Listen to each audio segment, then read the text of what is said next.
Harry and Meghan are plotting yet another foreign tour, and this time it's either Botswana or Lesotho that will be lucky enough to endure their royal cosplay. After 2 failed attempts at relevancy this year, one in Nigeria and the other in Colombia, the Sussexes are reportedly gearing up for a 3rd tour before the year ends. Of course, this wouldn't be a Sussex special without the usual PR circus that become experts at turning even the most mundane charity appearances into full-blown media spectacles. If their track record is anything to go by, we can expect more awkward photo ops, forced smiles, and plenty of confused locals wondering why these two are still pretending to be relevant. It's almost as if they can't figure out what else to do with their time.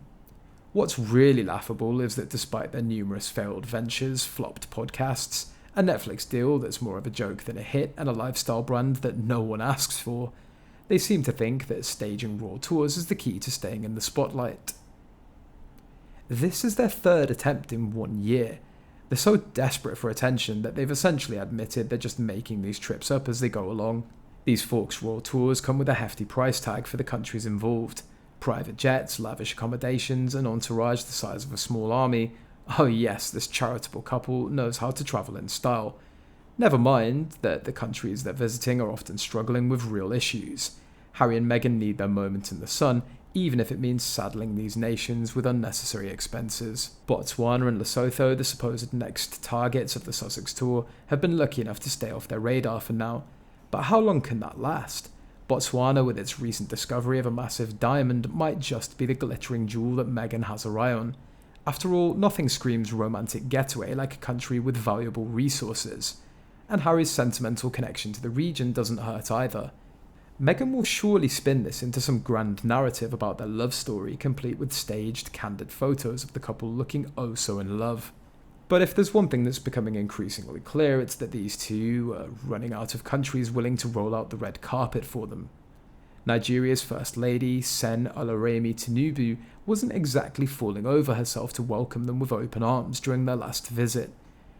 And if sources are to be believed, Botswana isn't too keen on hosting them either. Apparently Meghan was out of her comfort zone during the previous visit, and it's hard to imagine her roughing it in the African wilderness. Maybe she'll try to cozy up to Lesotho instead, but even that seems like a long shot at this point. The real question is, why do these countries keep indulging this charade? Are they really that desperate for a brush with royalty, even if it's the bargain bin version? At this point, if you're a government official in Botswana or Lesotho, you should seriously consider putting your foot down. Just say, no, we won't make our country pay for your vacation, masquerading as a goodwill tour. It's not that hard. In fact, it might even boost your popularity if you tell these grifters to take a hike.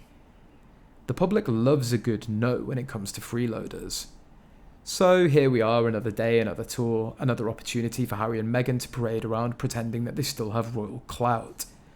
Whether Botswana or Lesotho falls victim to their antics remains to be seen.